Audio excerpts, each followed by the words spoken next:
আজকের পডকাস্টটা একটু অন্যরকম, অন্য ধরনের। কারণ এতদিন আপনারা দেখেছেন যে আমার সাথে অনেকেই এসেছে। আজকে একটু অন্যরকম নিয়ে আমরা আপনাদের সামনে তুলে ধরবো। ফ্যাশন ডিজাইনার অভিষেক দা আমার সাথে রয়েছে। নমস্কার, কেমন আছো? খুব ভালো, সবসময় ভালো আছি। আচ্ছা, তুমি এখন বর্তমান যুগে যে যারা মডেল বা যারা এখন ফ্যাশন টেকনোলজি নিয়ে হয়তো না পড়াশুনো করে তারা অ্যাকচুয়ালি ফ্যাশন নিয়ে আর কি বুটিক খুলছে বা এই যে কনসেপ্টটা রয়েছে, তোমার মনে এটা কি হয়? তারা কি অ্যাকচুয়ালি বেসিক নিডস, মানে এডুকেশনটা কি দরকার? ডাক্তারি না পড়ে ডাক্তার হওয়া যায় না, সেরকম ডিজাইনিংও না, বেসিক নলেজ ছাড়া। মানে ফার্স্টলি আমার একটা জিনিস আপত্তি ছিল, ফ্যাশন ডিজাইনার আর ফ্যাশন রিসেলের মধ্যে অনেক ডিফারেন্স আছে। মানে যারা ডিজাইনিং করি আমরা, তারা অনেক নতুন ক্রিয়েশন বা নতুন কিছু তৈরি করার চেষ্টা করি, এবং কিছু সংখ্যক মানুষ কিছু জিনিস রিসেল করে, সেটাকে বিভিন্ন রকম বুটিক, বা তাতে কোনো অসুবিধা নেই, বাট এই টার্মোলজিগুলোকে ঠিক করে নিলে আমরা বেটার। তো মানে তার মানে তুমি বলছো যে না পড়েও জিনিসটা করা যেতে পারে? একবারও বলিনি আমি না পড়ে কখনোই কোনো জিনিসটা করা যেতে পারে না। তার কারণ হলো তার সাস্টেনেবিলিটি আর ডিউরেবিলিটি দুটো ডিফার করবে। একটা জিনিস তার পড়াশোনা, তার ব্যাকগ্রাউন্ড যতটা ইম্পর্টেন্ট, আর একটা জিনিস না জেনে জাস্ট ফর হুজুকে আমি এটা ভালোবাসি বলে করছি, সেটা করার মধ্যে ডিফারেন্স আছে, এবং সেই ডিফারেন্সটা ভীষণ প্রমিনেন্টলি থাকে। যারা ডিজাইনার, যারা আমরা পড়াশোনা করে ডিজাইনিং নিয়ে পড়াশোনা করেছি, তারা যে ইনপুটটা দিতে পারি, একটা নন ডিজাইনার বা নন পড়াশোনা করা জাস্ট শখে করার মধ্যে ডিফারেন্স থাকবে চিরকাল। আচ্ছা, তুমি তো বলিউডেও কাজ করছো এবং টলিউডে কনস্ট্যান্টলি কাজ করে যাচ্ছ। তো তোমার এই কাজের ক্ষেত্রে কখনো কোনো ইম্প্যাক্ট কি পড়ছে তোমার মনে হয়?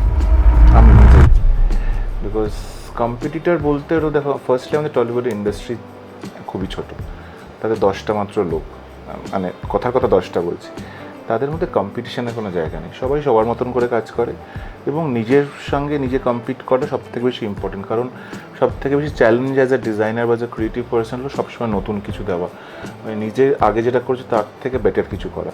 তো সেই কম্পিটিশানটা আমি সবসময় নিজেকে মনে করি। বাদ বাকি সবাই আমার বন্ধু, কেউ আমার কম্পিটিটর নয়। তো তোমার যখন কাজের ক্ষেত্রে যখন এরকম হয়, ধরো তোমার একটা প্রজেক্ট সাইন হয়ে গেছে যে তুমি এই কাজটা করবে, এবার লাস্ট মোমেন্টে গিয়ে হয়তো দেখলো যে কাজটা তোমার হাত থেকে বেরিয়ে গেছে, অন্য কেউ হয়তো তোমারই কোনো ফ্রেন্ড নিয়ে নিয়েছে, তো তখন কোনো খারাপ লেগেছে? ফার্স্টলি আজ অব্দি এটা হয়নি, কারণ সেকেন্ডলি এটা হবেও না। কারণ যে ডিরেক্টর বা যে আমাকে অ্যাপ্রোচ করবে কাজটা করার জন্যে, সে সবটা জেনে বুঝেই করবে, এবং যে কাজটা আমাকে অ্যাপ্রোচ করবে সেটা আমিই পারবো, তাই আমাকেই অ্যাপ্রোচ করবে।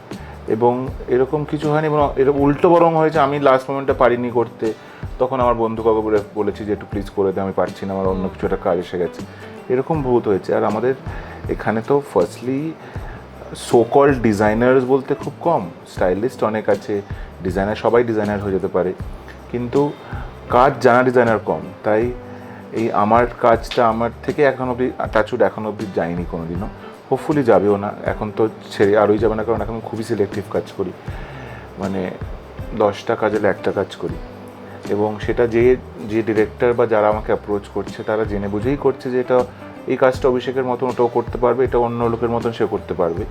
তাই এখনও সেরকম এক্সপিরিয়েন্স আমার হয়নি।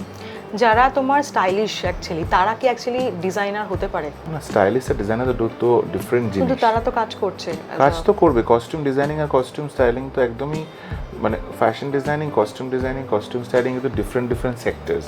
মানে সবাই ডিজাইনার হয়ে যায় না। স্টাইলিস্ট, অনেক স্টাইলিস্টরা যারা সোর্সিং করে কাজ করে, অনেক ডিজাইনার যারা নতুন কিছু ক্রিয়েট করে। তো বেসিক স্টাইলিস্ট আর ডিজাইনের মধ্যে ডিফারেন্স তো এটাই। এবং অ্যাজ এ কস্টিউম ডিজাইনার তোমাকে সোর্সও করতে হয়, নিজে বানাতেও হয়, তো সবটাকে ব্যালেন্স করে করতে হয়। এবং যারা শুধুই স্টাইলিং করে তারা শুধু স্টাইলিং করে, যারা ডিজাইনিং করে তারা শুধু ডিজাইনিং করে। কিন্তু আমার মতো অনেকে আছে যারা কস্টিউম ডিজাইনিংও করি, আমরা ফ্যাশন ডিজাইনিংও করি, কস্টিউম স্টাইলিংও করি, অনেক কিছু সোর্স করেও করি। সো ডিফারেন্ট সেক্টরে ডিফারেন্ট কিছু হতে পারে। তুমি তো সাইফ আলি খানের সাথে কাজ করেছো, তো তোমার একটা অভিজ্ঞতা নিশ্চয়ই আছে, সেটা যদি একটু শেয়ার করো। কাজ করছি এখনও, খুবই ভালো, মানে অবভিয়াসলি ভালো বলে এতদিন ধরে কাজ, প্রায় 2 বছর হতে চললো আমার সাথে অ্যাসোসিয়েশন হয়েছে, এবং খুব সাডেনলি অ্যাসোসিয়েশনটা হয়েছে। কিন্তু তারপর থেকে হয় না, অনেক সময় কানেক্ট হয়ে যায়, ওই কানেকশনটা হয়ে গেছিলো বলেই আমাদের ভাইবটা ম্যাচ করে গেছিলো বলে এখন অবধি আমরা টাচুড ভালো করে কাজ করছি। মানে বলিউডে, মানে তোমার কি বোম্বেতে স্টোর খোলা, মানে ওপেন করেছো? এখনও নেই, হোপফুলি খুব শিগগিরই হবে। আচ্ছা, তোমার কাছে বলিউডের ফ্যাশন আইকনকে আর টলিউডের ফ্যাশন আইকনকে? বলিউডে একটা নাম বলা খুব ডিফিকাল্ট, মানে আমার always I am in of Rekha, এবং ওয়ান অফ মাই ড্রিম এখন ওনাকে স্টাইল করা বাকি আছে, অনেকই বাকি আছে অবভিয়াসলি, বাট উনি she is one of my dream bucket লিস্টে হয় না, ওটা আছে। টলিউডে দেয়ার আইকন বলার মতন সেরকম কেউ নেই, সবাই ইন্ডিভিজুয়ালিটি ভালো। স্বস্তিকা আমার খুব ফেভারিট বলে, আমার বন্ধু বলে বলছি না, বাট আমার খুব ভালো লাগে, ওরকম বিভিন্নভাবে স্টাইল করতে ভালো লাগে। এবং আলাদা ফ্যাশন আইকন বলা খুব ডিফিকাল্ট, আর কেন টলিউডে আরও ফ্যাশন এডুকেশনটা আরও একটু স্ট্রঙ্গার হওয়া দরকার। তোমার তো অনেক বন্ধু আছে, ইমন দি আছে, স্বস্তিকা দত্ত আছে, স্বস্তিকা দি আছে, প্লাস ঐন্দ্রিলা অঙ্কুশ আছে, ওদেরও একটা ডিজাইন করেছো দেখেছি। তো তাহলে তো তোমার কাছে নিশ্চয়ই ফেভারিট জুটি বা ফেভারিট ফ্রেন্ড এরকম নিশ্চয়ই কেউ আছে যাদের হ্যাঁ ওকে দেখলে মনে হয় ফ্যাশন আইকন। ওই জন্য স্বস্তিকার কথা জন্যই বললাম, because she can carry of a lot of things which অনেকে ভয় পায়, কারণ অনেকে একটু নিজে বডি কনসিয়াস হয়ে যায়, যেটা ভালো লাগবে ওটা ভালো লাগবে না, কিন্তু মেইন জিনিস যেটা হলো ফ্যাশনের ক্ষেত্রে সেটা হলো confidence, because what you wear is your confidence. তো সেইটা থাকলে যেরকম ও কনফিডেন্টলি সব কিছু ক্যারি করতে পারে, সেটা সেই জন্য আমি মানে এদের সবার থেকে একটু বেটার বলবো আর কি, বাট সবাই সবার মতন করে ভালো, এবং ইকুয়ালি যখন সবাইকে আমি সাজাই, সবাই আমার ওপর ওই বিশ্বাসটা রাখে বলেই সেই কাজটা এত ভালো হয়। একটা যখন র্যাম্প ওয়াক হয় তখন মেন ফোকাস কি থাকে একজন অ্যাজ আ মডেলরা যখন র্যাম্প ওয়াক করে? ফোকাস তো কিছু থাকে না, আমাদের ফোকাস তো হলো আমাদের ডিজাইনটা যাতে প্রপারলি শোকেস হয়, সেটা এটা শোয়ের মেন উদ্দেশ্য, মানে শো করার মানে উদ্দেশ্য তুমি তো তোমার ডিজাইনসগুলো শোকেস করতে চাইছো, এবং সেটাকে যতটা গ্রেসফুলি যতটাকে রেলিভেন্টলি সেটাকে শোকেস করা যায়, সেটাই মেন একটা ফ্যাশন শোয়ের বা একটা র্যাম্পের মেন উদ্দেশ্য। আচ্ছা, তোমার মতে এরকম কোনো মডেল বা মানে কাজ করতে গিয়ে কোনো সমস্যা ক্রিয়েট হয়েছে? সমস্যা তো যে কোনো কাজ করতে গেলেই হয়, এবং এরকম পার্টিকুলার আমার এরকম কিছু মনে নেই যেটা হয়নি বা এটা হয়নি, বাট অনেক সময় হয় যে মডেল কেউ অসুস্থ হয়ে গেল বা কেউ আসতে পারলো না, তার জায়গায় আমরা একটা ফিটিংস করে রেডি রাখি, এবং লাস্ট মোমেন্টে আমাদের একটা অন্য অ্যাডজাস্টমেন্ট করতে হয়, বা অনেক সময় ওয়ার্ড্রপ ম্যালফাংশন, লাস্টে কিছু বাটন কেটে গেছে বা কিছু একটা গন্ডগোল যেটাকে আমরা রিপ্লেস করতে হয়, এইগুলো তো always are back stories of all shows.